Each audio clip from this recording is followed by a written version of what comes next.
दोस्तों, आज की मज़ेदार कहानी है समय की कीमत, जिसमें आप सीखेंगे कि हम किस तरह समय को गंवाते हैं। जो समय की कीमत को पहचान लेता है वो हर सुख को प्राप्त करता है।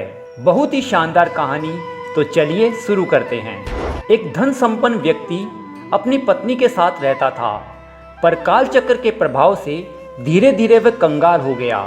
उसकी पत्नी ने कहा कि संपन्नता के दिनों में तो राजा के यहाँ आपका अच्छा आना जाना था, क्या गरीबी में भी वे हमारी मदद नहीं करेंगे, जैसे श्री कृष्ण ने सुदामा की थी। पत्नी के कहने से वह सुदामा की तरह राजा के पास गया। द्वारपाल ने राजा को संदेश दिया कि एक निर्धन व्यक्ति आपसे मिलना चाहता है और स्वयं को आपका मित्र बताता है। राजा भी श्री कृष्ण की तरह मित्र का नाम सुनते ही दौड़े चले आए और मित्र को इस हाल देखकर गर्वित होकर बोले कि मित्र, बताओ मैं तुम्हारी क्या सहायता कर सकता हूँ। मित्र ने सकुचाते हुए अपना हाल कह सुनाया। राजा ने कहा, चलो मैं तुम्हें अपने रत्नों के खजाने में ले चलता हूँ, वहाँ से जी भरकर अपनी जेब में रत्न भर के ले जाना, पर तुम्हें केवल 3 घंटे का समय ही मिलेगा। यदि उससे अधिक समय लोगे तो तुम्हें खाली हाथ बाहर आना पड़ेगा। व्यक्ति राजी होकर बोला, ठीक है चलो। वे व्यक्ति रत्नों का भंडार और उनसे निकलने वाली प्रकाश की चकाचौंध देखकर हैरान हो गया, पर समय सीमा को देखते हुए उसने भरपूर रत्न अपनी जेब में भर लिए। वह बाहर आने लगा तो उसने देखा कि दरवाजे के पास रत्नों से बने छोटे छोटे खिलौने रखे थे, जो बटन दबाने पर तरह तरह के खेल दिखाते थे। उसने सोचा कि अभी तो समय बाकी है, क्यों ना थोड़ी देर इनसे खेल लिया जाए। पर यह क्या, वह तो खिलौनों के साथ खेलने में इतना मगन हो गया कि समय का पता ही नहीं रहा।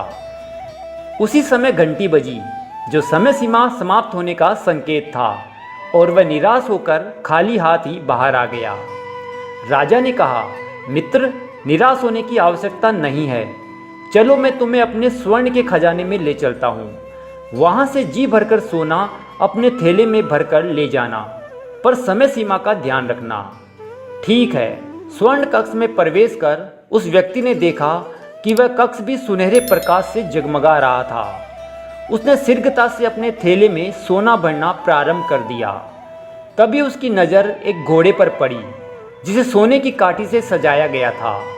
अरे, ये तो वही घोड़ा है जिस पर बैठकर मैं राजा साहब के साथ घूमने जाया करता था। वह उस घोड़े के निकट गया, उस पर हाथ फिराया और कुछ समय के लिए उस पर सवारी करने की इच्छा में उस पर बैठ गया।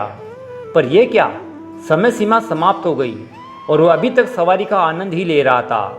उसी समय घंटी बजी, जो समय सीमा समाप्त होने का संकेत था, और वह घोर निराश होकर खाली हाथ ही बाहर आ गया।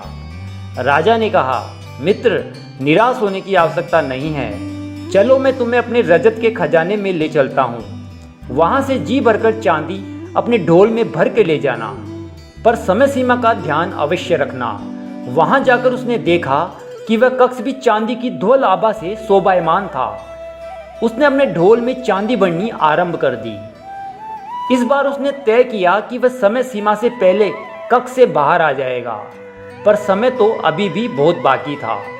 दरवाजे के पास चांदी से बना एक छल्ला टंगा हुआ था, साथ ही एक नोटिस लिखा हुआ था कि इसे छूने पर उलझने का डर है, यदि उलझ भी जाओ तो दोनों हाथों से सुलझाने की चेष्टा बिल्कुल ना करना।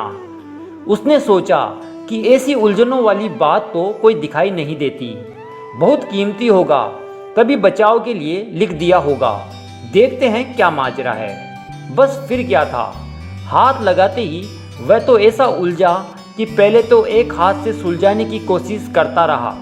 जब सफलता न मिली तो दोनों हाथों से सुलझाने लगा, पर सुलझा न सका, और उसी समय घंटी बजी, जो समय सीमा समाप्त होने का संकेत था, और वह निराश होकर खाली हाथ ही बाहर आ गया।